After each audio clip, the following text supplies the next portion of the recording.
पिछले भाग में अब तक आपने पियाहा चंद्रिका अपने ससुराल में अपने पति शेखर के साथ गृह प्रवेश करती हैं, जहां उसकी सास दर्शना उसका स्वागत करती हैं।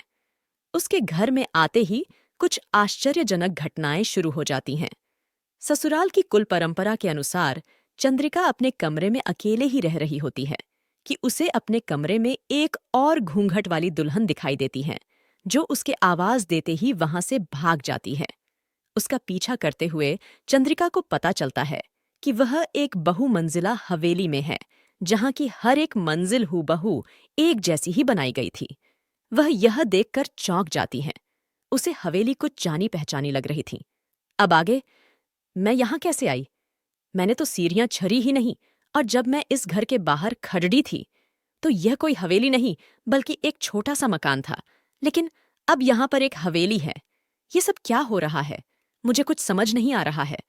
मुझे यह जगह इतनी देखी हुई सी क्यों लग रही है? चंद्रिका ने खुद से ही पूछा।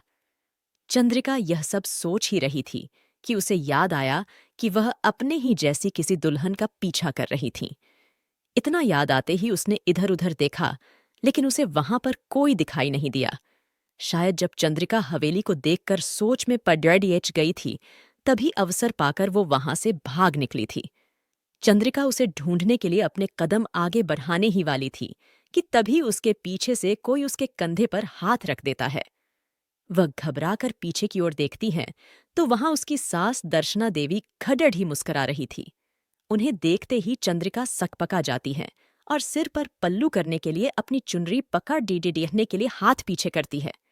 तभी उसे याद आता है कि उस दुल्हन का पीछा करने के चक्कर में वो ऐसे ही बाहर निकल आई थी। इतना ध्यान आते ही उसकी नजर झुक जाती है। यहां क्या कर रही हो बहुरानी?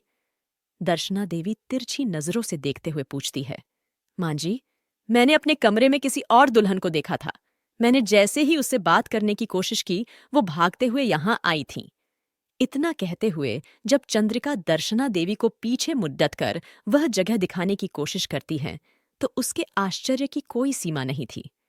उसने देखा कि वह किसी हवेली में नहीं बल्कि उसी छोटे से मकान में खड़ी थी, जिसमें वह कुछ देर पहले ही आई थी।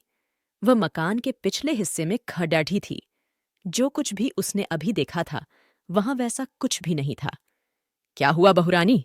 आप इतनी रात गए यहां पर क्या कर रही हैं? जैसे दर्शना देवी ने कुछ सुना ही नहीं था। कुछ नहीं मां जी, बस थोड़ी गर्मी लग रही थी, इसलिए यहां चली आई थी। माफ कीजिए मां जी, आगे से ऐसी गलती नहीं होगी। चंद्रिका ने सिर झुकाकर कहा। उसे समझ नहीं आ रहा था कि वो आगे और क्या कहे। ठीक है, यह तुम्हारी पहली गलती है, इसलिए तुम्हें माफ कर देती हूं।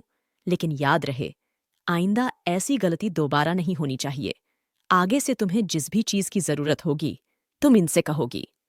दर्शना देवी के इतना कहते ही एक बूढ़ी औरत लाठी का सहारा लेकर चलती हुई आगे आती है। उस बूढ़ी औरत ने काले रंग का लिबास पहन रखा था। उसके हाथों की खाल सिकुड़ कर उसकी हड्डियों से चिपक गई थी, जिससे उनके बूढ़े होने का अंदाजा लगाया जा सकता था, क्योंकि उन्होंने अपने चेहरे पर एक लंबा घूंघट डाल रखा था। उनके हाथों की 10 उंगलियों में बड़े बड्ढे पत्थर अंगूठी के रूप में सजे हुए थे। इनका नाम त्रिपाला है। इन्होंने वर्षों तक हमारे परिवार की सेवा की है और अभी भी कर रही हैं। आज से ये आपके साथ ही रहेंगी। चलिए, अब अपने कमरे में चलकर आराम कीजिए। कल सुबह बाकी की रस्में भी करनी है। जल्दी उठिएगा।